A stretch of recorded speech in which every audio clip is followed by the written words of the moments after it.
Итак, нашел еще одну неисправность, когда уже начал подключать акустические системы, и обнаружил, что баланс неправильно работает.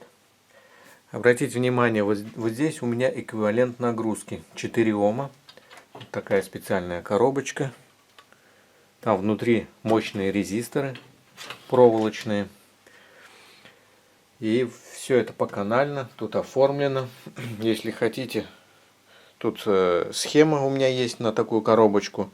Достаточно примитивная, очень простая.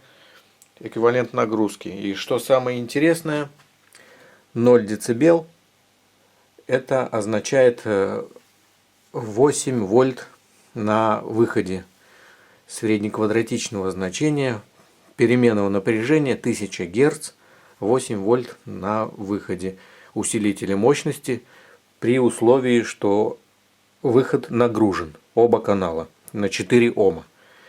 Очень удобно, чтобы не использовать милливольтметр V338. Вот здесь такая придумана была коробочка. Вот у нее вот есть даже номер, разъемы. Но у меня здесь они параллельно выходят на другую коробочку. Это как бы стенд универсальный был. Вот это я уже сам здесь.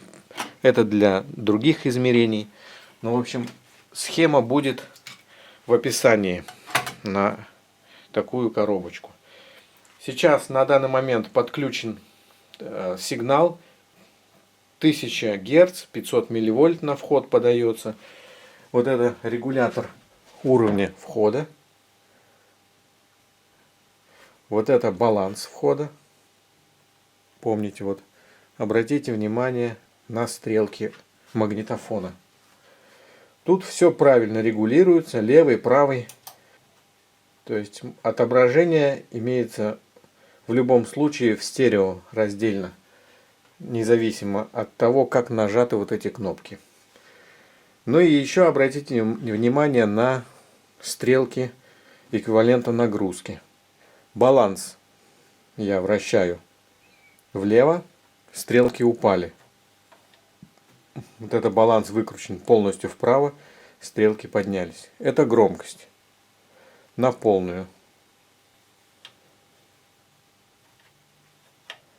То есть что-то неправильно где-то запаяно, хотя я не паял, кроме замены конденсаторов, ничего не делал на плате усилителя контроля. Но это я сейчас проверю. Кстати, на линейном выходе тоже все правильно. В стереорежиме. То есть левый это левый, правый это правый. То есть что-то где-то на выходе усилителя мощности. Или здесь в балансе напутано.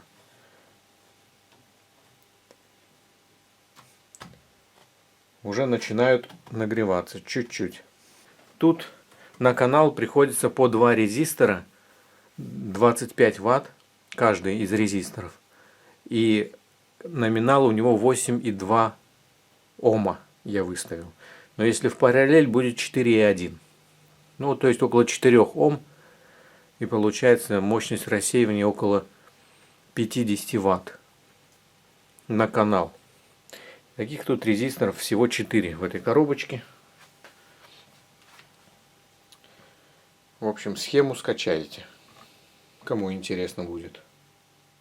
Итак, друзья, исследовал я этот дефект с балансом и работой одного только канала. Оказалось, что вот эти все платы, они все исправные. Ну, оно и разумеется, что на линейном выходе тут все левый и правый канал работали как надо. И дальнейший анализ дефекта уже вывел меня к усилителю мощности.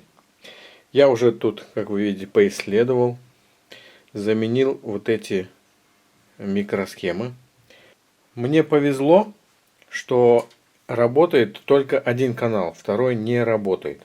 И поэтому можно отталкиваться от рабочего канала. Рабочий канал вот эта часть. То есть у нас не работает левый, а работает только правый. Вот этот операционник и вот этот. Оба К157 УД2. И получается D1 у нас. D1 вот этот вот. Он у нас за звук отвечает. Там идет усиление. Это операционник. А второй операционник D2, он отвечает за защиту. Защиту по постоянке на выходе и другие защиты. Ну, в основном защита по постоянке на выходе усилителя мощности, чтобы не спалить колонки. Я заменил вот эти микросхемы, поставил предварительно вот эти кроватки. Хочу сказать, что когда я исследовал вот этот блок, что вот эти провода какие-то были неправильно припаяны. Вот этот был запаян почему-то на 18.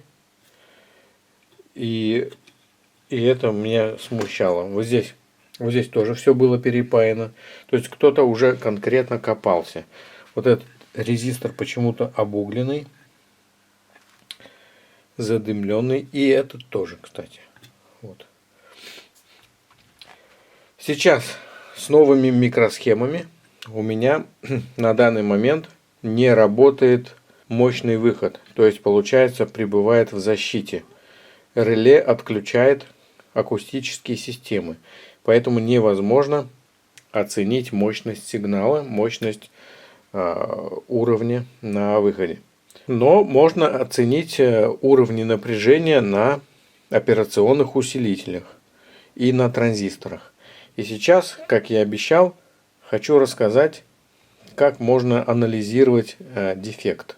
Он у меня подключен через сервисный кабель. Сервисный или ремонтный кабель, называйте его как хотите. Ну, в общем, это очень удобно.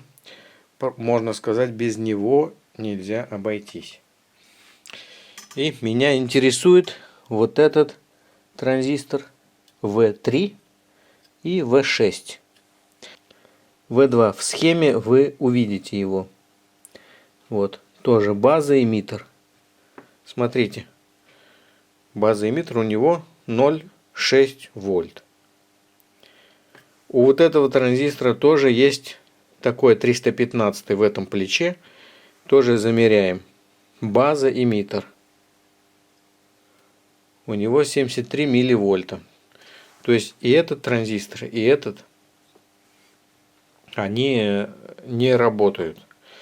Но это не значит, что эти транзисторы неисправны. Вероятнее всего, причина в дальнейшем каскаде, а может быть даже в оконечном. Я сейчас откручу вот этот винтик, отсоединю разъем и замерю каскад оконечный. Отпаял я провода от транзистора, который у меня под подозрением. Вот. Один вывод я не стал отпаивать, отпаял только два. Этого достаточно. Вот у меня оконечник. Подключаю я щупы. Включаем.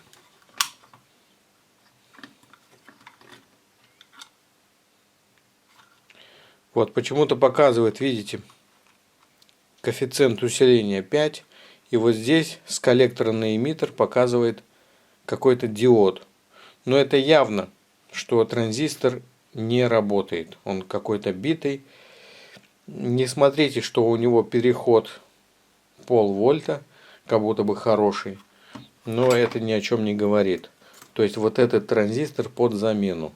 Вероятнее всего он не работает в схеме у нас. И он чудит уже по обратной связи, вносит дефект на вот эти транзисторы, и из-за него они не открываются. Ни этот, ни этот. В схеме вы посмотрите, что это за транзисторы и где они стоят, в каком каскаде. Потом я буду менять вот этот, скорее всего, транзистор. Но если он покажет, что он нормальный, можно и не менять его. Но я думаю, что его тоже нужно поменять. В этом плече я замерил, видите, бирки. То есть я отпаивал, когда менял все конденсаторы, микросхемы. Я вот эту плату откинул в этом направлении. Для этого нужно отпаять весь ряд вот этих проводов. И я вот тут подписывал, какой куда идет. Итак, друзья, починил я усилитель мощности. Сейчас он у меня на прогреве, на прогоне.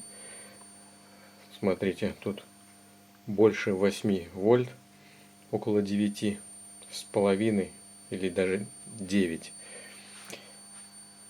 Так, но это при подаче сигнала не 500 милливольт, а поменьше. Но пока так. Радиатор нагрелся. Ну и вот, если покрутить баланс, то уже можете наблюдать в каналах стерео. То есть канал уже отдельно работает, каждый по-своему и так, как надо. Здесь у меня тоже каналы. Но это баланс входа. Разумеется, тоже все здесь работает.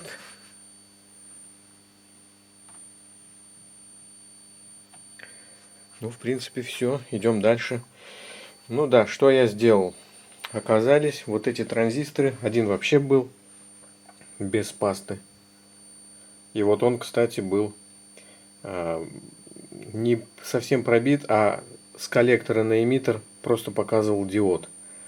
И коэффициент усиления 5. То есть это вообще не то. Ну и соседний. Вроде показывал нормально, но усиление у него было 8. Но я его решил тоже заменить.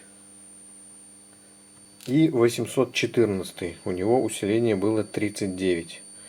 Тоже поменял. И все начало работать. Ну, идем дальше. Ну, а теперь, друзья, когда я поставил усилитель мощности на место, подключил акустические системы, вот эти у меня для тестов, просто как для озвучки. И что я слышу, когда нажимаю кнопку АС? У меня в правом канале вот этот начинает в кавычках сыпать снегом. От громкости не зависит. От громкости не зависит. От баланса тоже не зависит. Хочу сказать, усилитель мощности. Тот усилитель, который я восстановил, канал точнее, где менял вот эти транзисторы, вот этот тоже поменял. 815 я заменил на 817 с большим коэффициентом. И все. То есть 4 транзистора. И что я слышу? Вот здесь. Слышите?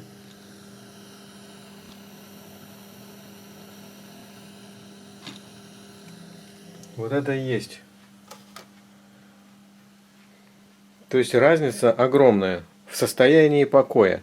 Я, конечно, сейчас еще послушаю фонограмму, как это все звучит, но меня это, конечно, не устраивает, что один канал стал работать хуже.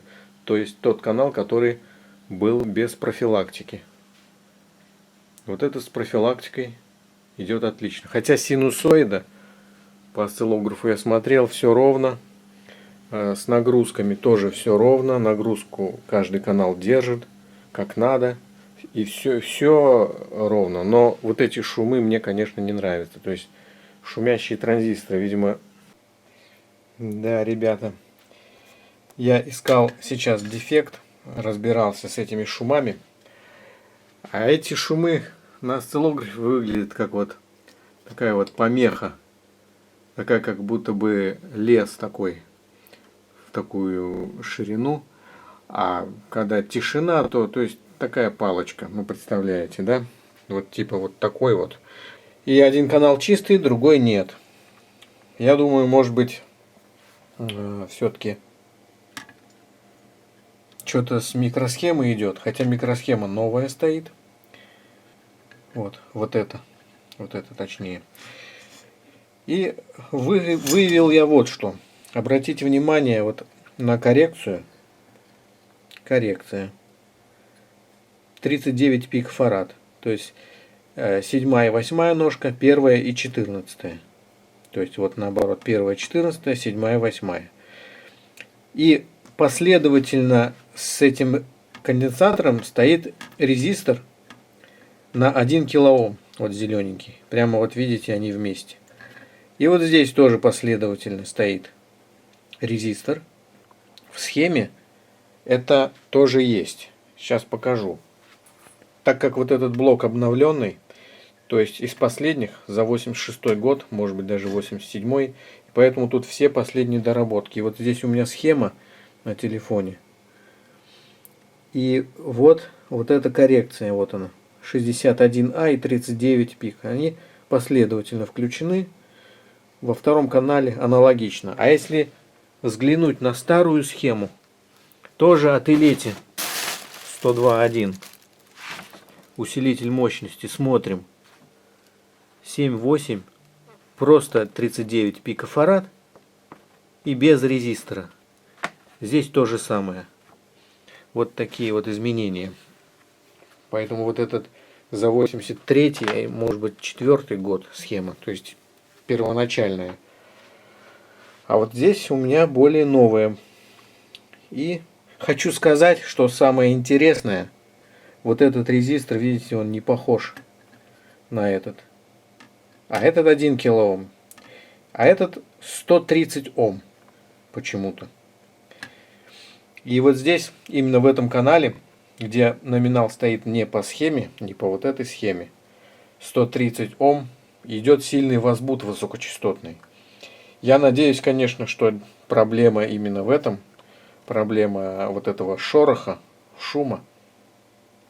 Сейчас я покажу, как выглядит шум на выходе. Можно вот здесь посмотреть. Прямо на вот этих мощных диодах. Хорошего канала и плохого. И как выглядит возбуд на выходе К157 УД2 на 9 ножке и на 13. Для начала посмотрите, как выглядит шум. Вот сразу я ставлю на вот этот диод на ножку и смотрим в осциллограф. Вот так выглядит шум. Обратите внимание, сколько у меня поставлено вольт на клетку. 50 милливольт. То есть шум конкретный. Мне очень удобно пользоваться аналоговым осциллографом в таких вещах. С цифровым это не очень. Ну, просто я не привык. Может, кому-то и удобно. Теперь смотрим на вот этой ножке этого канала. Видите как? Вот так. То есть шума практически нет. А вот соседний канал. Вот это и есть шорох, вот этот. А теперь смотрим на микросхеме. На микросхеме выход 9 ножка. Вот видите, высокочастотный возбуд идет. Сигнал не подан, ничего не подано. Именно вот в том канале, где стоит резистор не по номиналу. И смотрим 13-ю ножку. 13-я ножка, там тишина. То есть нет вот этого высокочастотного возбуждения. Поэтому я сейчас меняю резистор на 1 килоом, как надо, по номиналу. И будем дальше смотреть. Нашел я вот такой вот резистор углеродистый. На 1 килоом. Точно такой же зелененький, как и должен быть. Вот обратите внимание на вот этот резистор R62, что в то же время самое интересное и самое ужасное, то что пайка заводская. Здесь его никто не менял, это я вам точно скажу. Я знаю, как выглядит заводская пайка и как пайка любительская. Или даже в ремонтном ателье, в мастерской. То есть его здесь, ну, вероятностью 80, даже 95%, что это поставили от завода. Вот как-то так. Просто я знаю, что были такие истории с магнитофонами на заводе, когда их хотели списать по браку или в изолятор брака, а потом уже как уцененный товар выписывать в счет зарплаты. Причем уценка такая очень хорошая. Например, там, больше 50% скидывали от стоимости в розничной сети. Так что это было выгодно, и кто-то промышлял. И я с таким уже сталкиваюсь неоднократно. И хочу сказать, что было это. Такие дела были и с Илеть 110. Тоже резисторы не по номиналу стояли. То есть вот этот усилитель мощности, он по шумам не пройдет. На УТК, где-то на линии. То есть это значит где-то что-то нелегальным способом, мягко говоря, его выдернули из завода. А списали по браку. Вот шумы не идут, якобы, и все. Никто ей заниматься, ремонтировать не стал ее ремонтировать. И вот так вот списали ее. И поставили сюда. Но пользователя это устраивало. И они так и слушали его всю жизнь, вот этот магнитофон. Да, еще хочу сказать, что вот эти диоды, это на микросхеме, которая отвечает за защиту. То есть вот это, она по входу стоит, по звуковой части. А вот эта микросхема стоит по защите от постоянной составляющей. Задействованы оба канала вот этой микросхемы. Один по плюсу, другой по минусу. То есть, когда прошибает какой-то из плеч на усилителе мощности, например, транзистор вышибает, и вся постоянка идет на выход акустических систем. И чтобы не спалить колонки, защита отрабатывает. У микросхема так специально включена, то есть либо то, либо другое напряжение недопустимое, и она отключает релюшку и обесточивает оба канала сразу, независимо от того, живой второй канал, не живой, то есть все обесточивает, имея в виду, отключает усилитель мощности от акустических систем. И когда ко мне аппарат пришел, когда я уже начал заниматься вот этим блоком УМ, я обратил внимание, что вот эти два диода, они были отпаяны одним концом и подняты вверх, в воздухе висят. То есть защиту кто-то отключил намеренно, из-за того, что был дохлый канал один. И представляете, что они сделали? Запаяли вот здесь левый правый канал, то есть общий один, вот он идет, общая шина. Вот здесь 17 и 18. 17 это правый, 18 это левый канал по схеме. И вот получается плюсы запаяны сюда и сюда. И на одну точку все было запаяно. То есть получается вот ответ, почему у меня баланс не работал, по-нормальному не работал. Из-за того, что кто-то в мастерской, либо сами любители, сами хозяева, может быть, им кто-то сделал, они в мастерскую отдали, и вот так вот им сделали. Либо это на заводе тоже такой брак сделали специально. То есть подключили один канал на два выхода, и получилась нагрузка больше. Вот. И именно на тот канал, который шумный, с дефектом. Он, кстати, рабочий оказался. А тот канал, который не работал, вот этот не шумный, который я его делал, и он без шумов. И у него правильная коррекция здесь стояла. Видите, как все сложно и запутано. Если разобраться, то в принципе кажется все легко.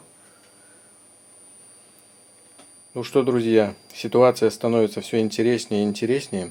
Заменил я резистор, как вы видите.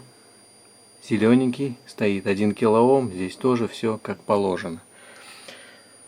Уже магнитофон включил. И замеряю вот этот вот шум, так скажем.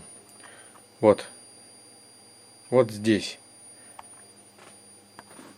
Шум не исчез. А вот второй канал. Все нормально. Ну и, конечно, самое интересное, после замены резистора после замены резистора, ушел ли возбуд? Возбуд ушел. Это вот 9-я ножка. Держу. Ну и 13-я ножка. Держу.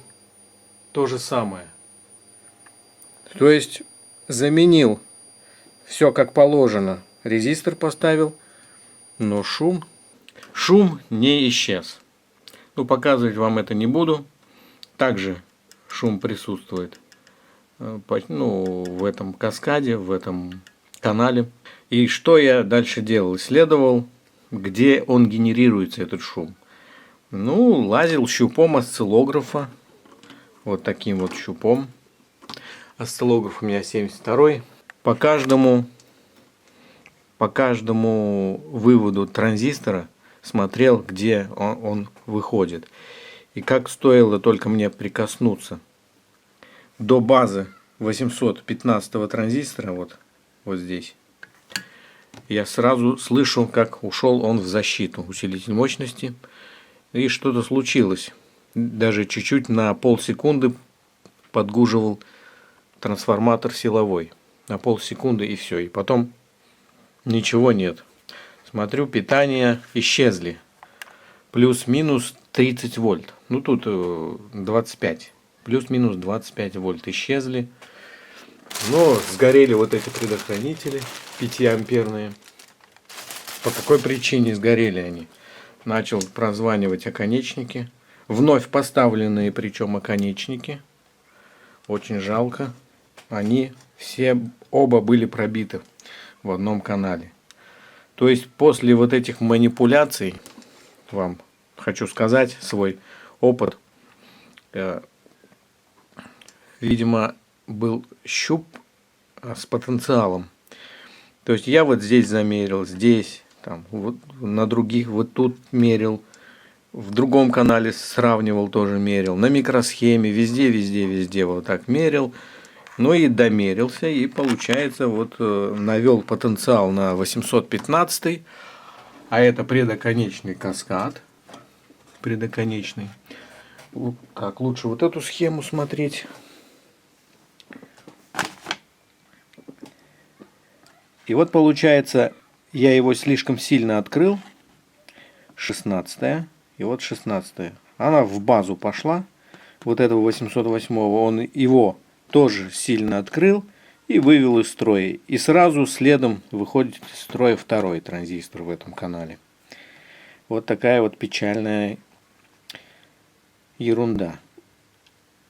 Как получилось? Вот этот 815, я вместо него 817 поставил с усилением около 300. У этого 15 было усиление около 50 или даже 39, но очень маленькое. Ну, я, конечно, и вот эти с большим усилением, ну, с хорошим, не то что с большим, все по схеме. Вот. 817 как бы даже, они по частотным характеристикам совпадают с 815.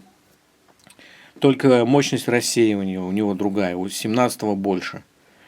Ну, в общем, это допустимая замена, поэтому... Потому что в этом канале же все отлично работает. Я же тоже вот тут вместо вот этого 15-го поставил 17-й. Ну и вот, так как у него очень хорошее усиление, а я навел потенциал ненужный на него, он открылся соответственно. А так как усиление большое, и у этого большое, ну и вот это спровоцировало выход из строя. Еще мне стоит проверить и вот этот транзистор. Ну, вряд ли он вышел из строя. То есть, хочу сказать, что вот здесь не очень-то и критичный подбор транзисторов по усилению. Вот, конечно, есть схемы такие, где это критично. Но вот данная схема, вот в ней здесь это не обязательно. То есть, этот может по усилению быть 10, этот может 50 и наоборот. А могут они оба по 8, например. Ну и в итоге получилось, что он его как качнул, и все, и выбил его из строя. Это, конечно, очень дорогого стоит. Ну, не очень, но неприятно. Вот мне придется ставить парочку других транзисторов, я их проверил, они были выпаяны. То есть где-то у меня лежали. Но они нормальные. У одного усиление 19, у другого, кстати, 50. Очень хорошо.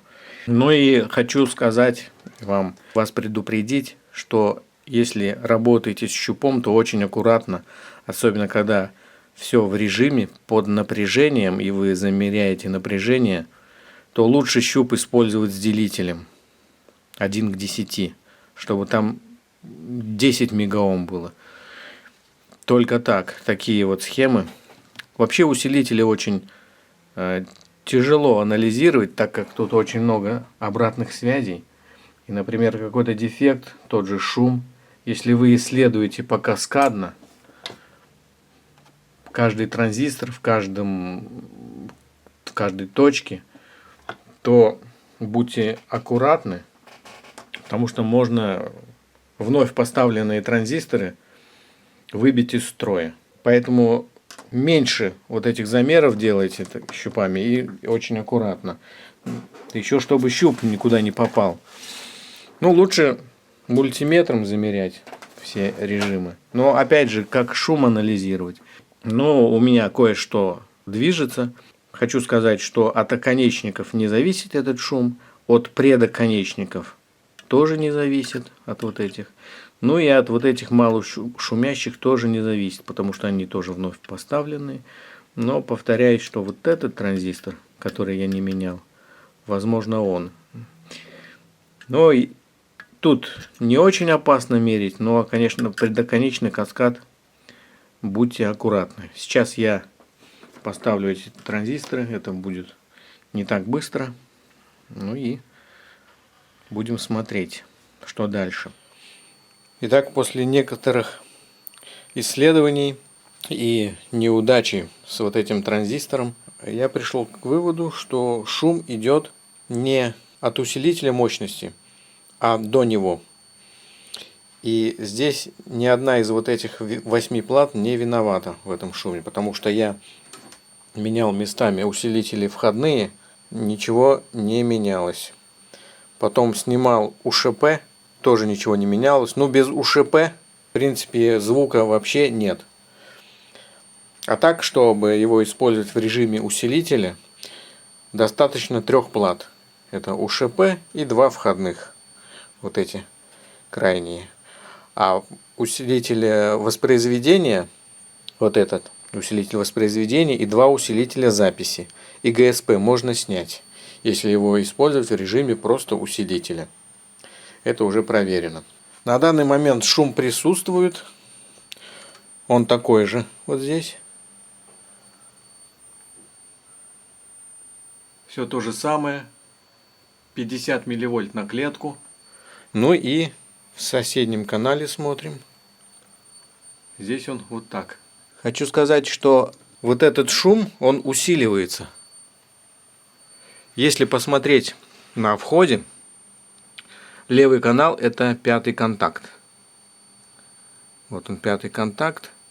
Очень удобно вот здесь анализировать.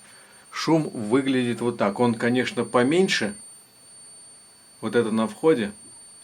Все равно характер шума слышен. А правый канал это 11-й контакт. 8, 9, 10, 11. Он вот так выглядит. То есть вообще ничего не слышно.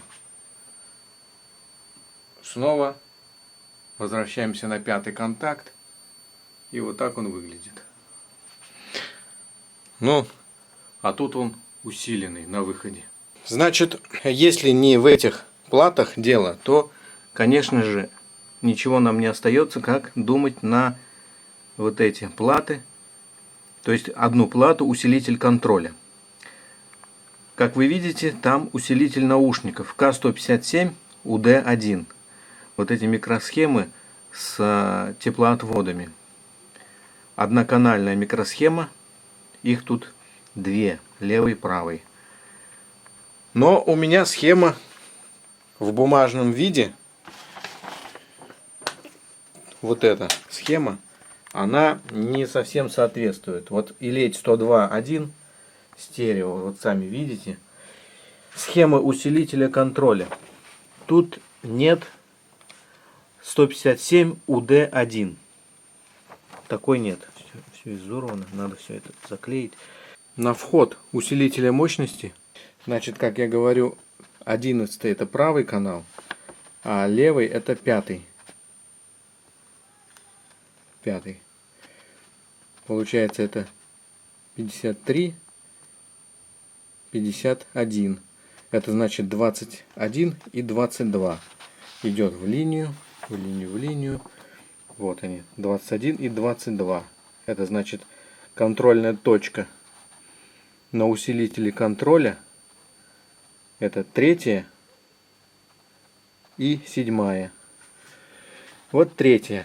Как раз наш неисправный канал идет не на 157 UD1А с выводами теплоотвода, а 553 UD1А, и она умощнена 815 и 814 транзистором. Другой канал точно такой же.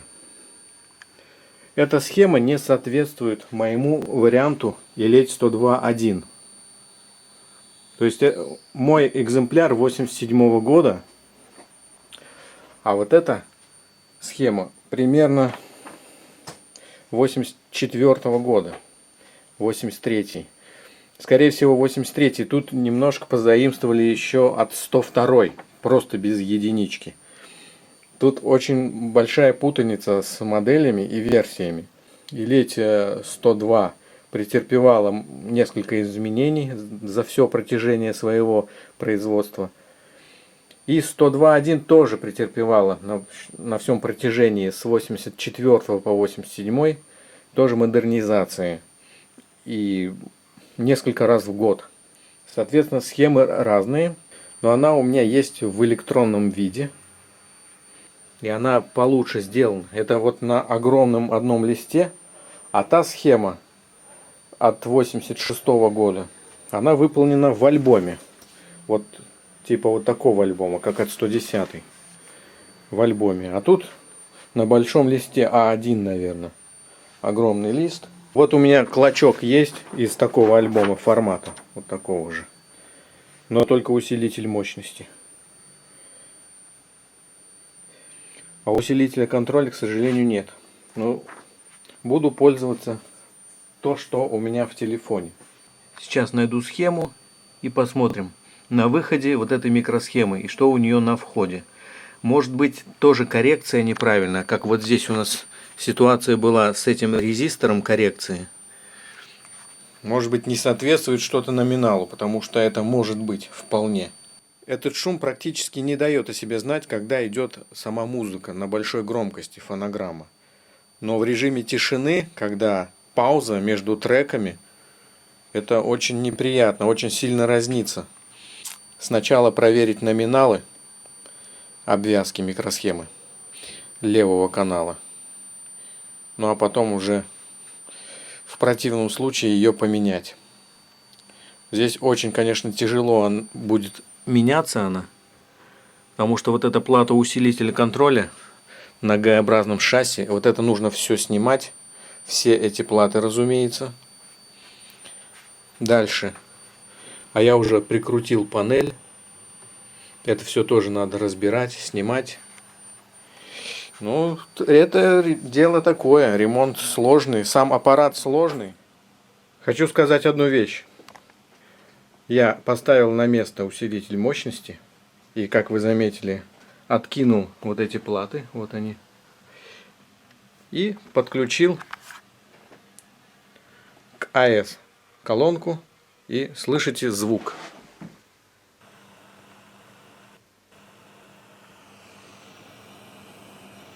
Слышите? А здесь тишина. Хочу сказать, что анализировать дефект можно непосредственно вот в доступе под напряжением. Вот с этой стороны платы не мешают, а значит и можно замерять режимы напряжений вот в этом месте без плат. Имейте это в виду. Итак, с шумами я определился. На камеру показывать не буду, просто расскажу, что вот это два транзистора на схеме, они вот, буду оперировать вот такой схемой. V1 и V2. По V1, вот это у нас канал неисправный. Вот этот канал. То есть тишина на вот этих вот с эмиттеров идет. Тишина на C9 и C10. Это не полярники. Вот они. Тут шума нет. Ну, на выходе шестая ножка вот здесь и шестая ножка здесь. Вот это правый канал, вот это левый канал. Тыкаю осциллографом, щупом тыкаю. И шум на выходе микросхемы есть. Дальше я стал смотреть, как обстоят дела с обвязкой этих микросхем. В общем, все тут совпадает. Здесь 360 Ом есть. Здесь тоже есть. По другому каналу. То есть все обвязка. Но кроме, я обратил внимание на неинвертирующий вход. Вот на вот этот вход на 9-ю ножку. Видите, 27 килоом до земли идет.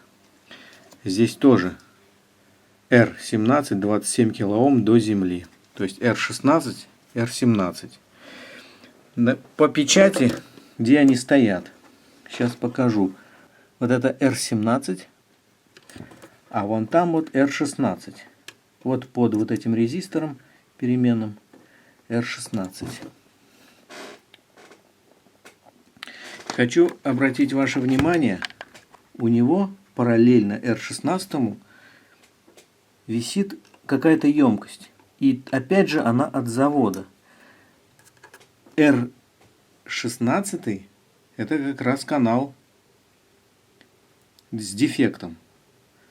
Но параллельно R17 ничего, никакой емкости не висит.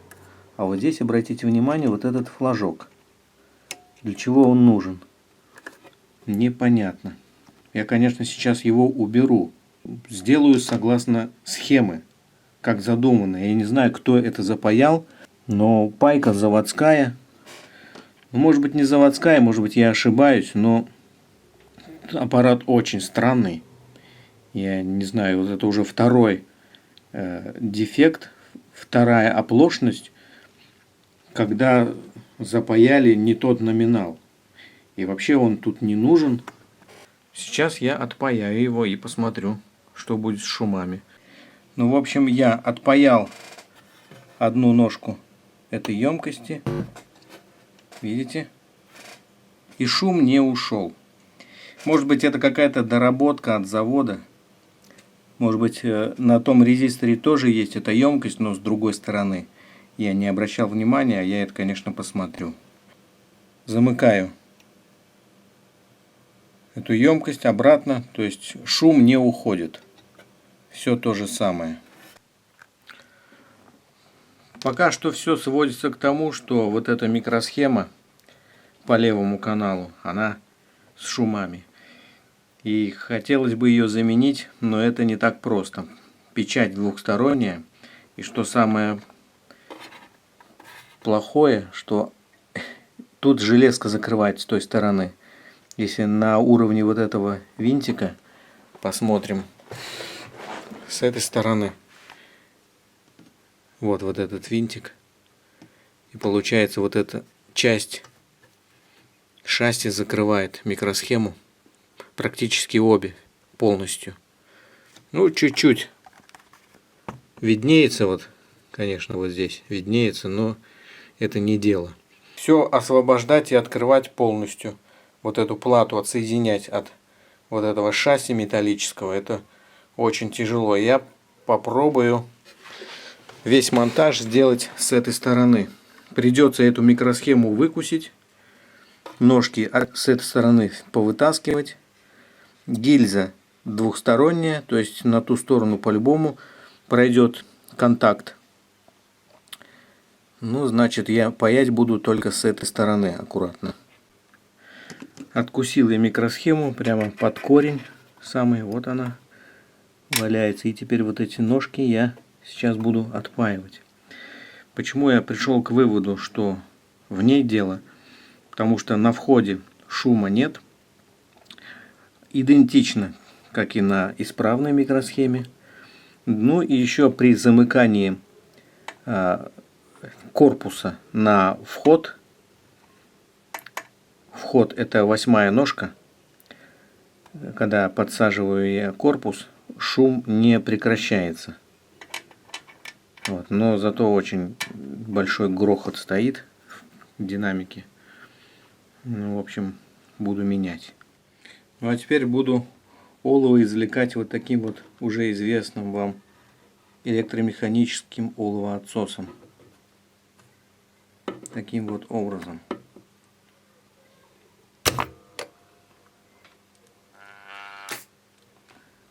Одна есть.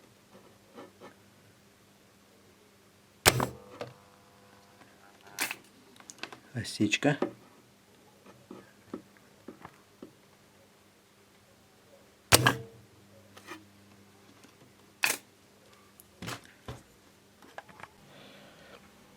Итак, друзья, поменял я микросхему. Обратите внимание, микросхема уже стоит новая, 91-го года. Шум исчез. Анализ показал все верно. После замены микросхемы все стало на свои места. Никакого шума.